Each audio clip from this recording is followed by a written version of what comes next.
Saving Wonder, Chapter D.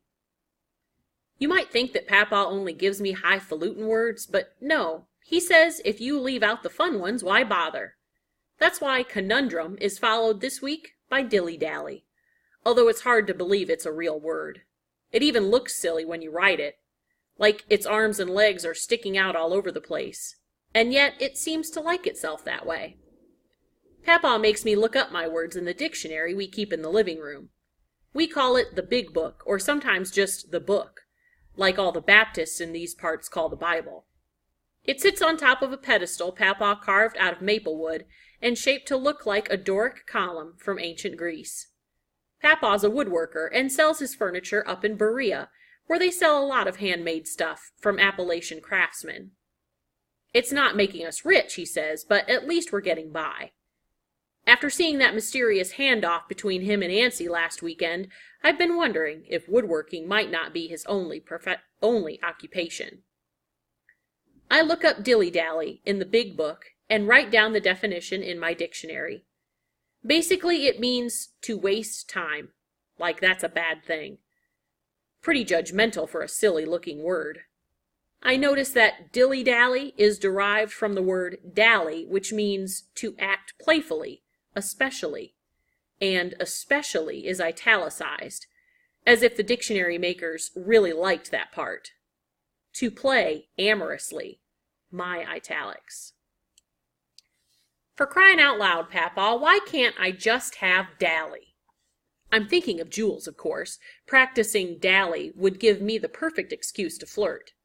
She'd have to dally back, since she's the one who gave me this dang dictionary in the first place.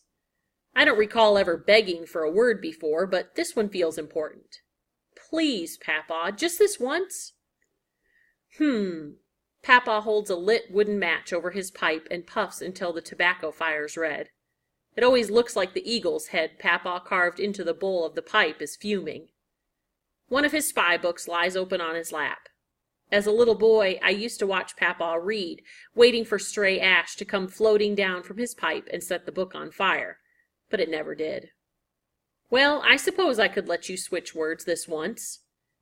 He clamps the pipe stem into the side of his mouth, which makes his words come out all slurpy. But you know, Curly, I'd rather you start owning your words rather than letting them own you. I groan. Here comes another lesson. Words are like wood.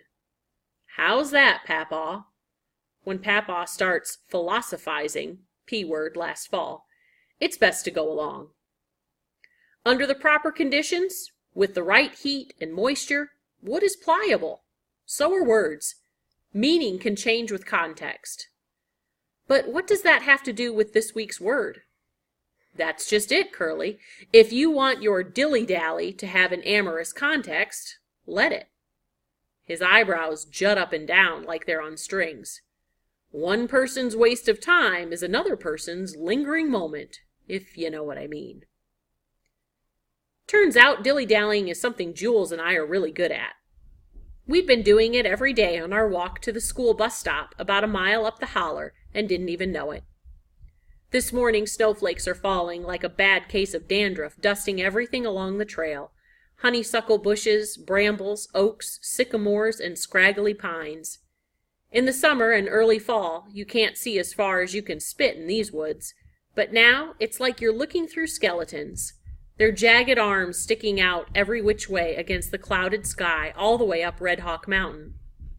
I join up with Jules by our special tree, an old sycamore with a hollow trunk you can crawl inside.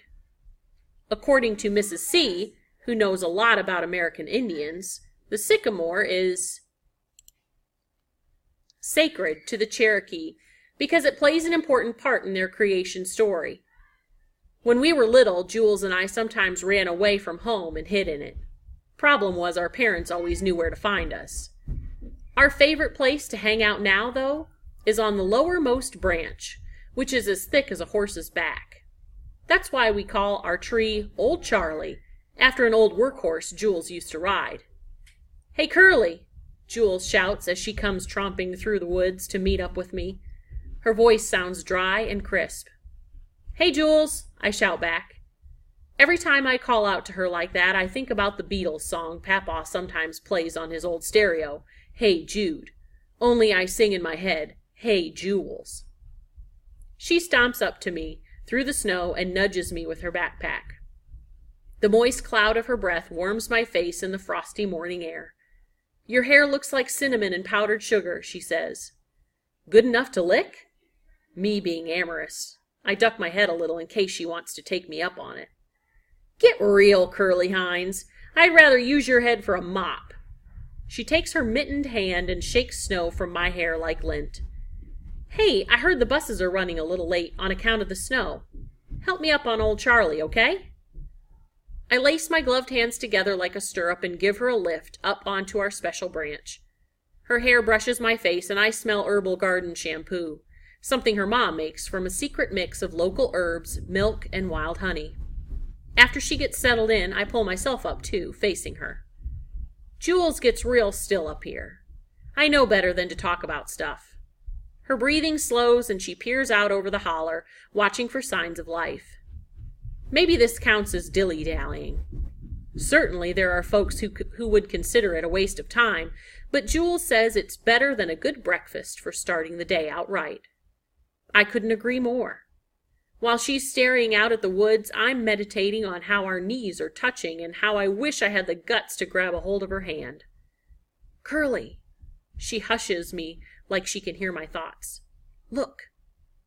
I follow her line of sight midway up the mountain where a magnificent buck is eating the bark off of a Fraser fir.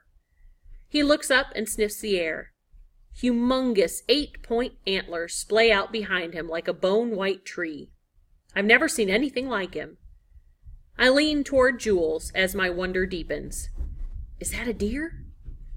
She shakes her head almost imperceptibly. Elk, she breathes. It's the first one I've ever seen. Ringed with a dark brown mantle, his enormous chest radiates power. I can almost feel his heart pulsing in rhythm with mine. When he stretches his muzzle all the way out, I think he's about to gag, but then he emits this long, mournful bugle call that rolls through the holler. Jules and I look at each other in an oh my gosh amazement as its echoes fade into the snow-packed hills.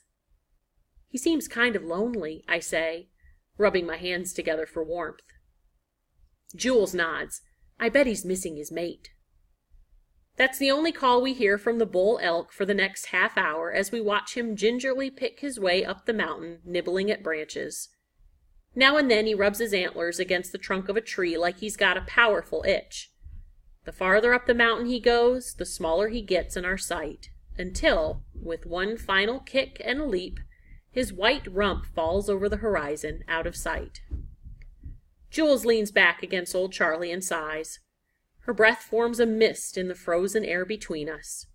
I pass my hand through it to see what sticks. Bus? What bus? Dilly-dally. Verb. To loiter or trifle. To waste time.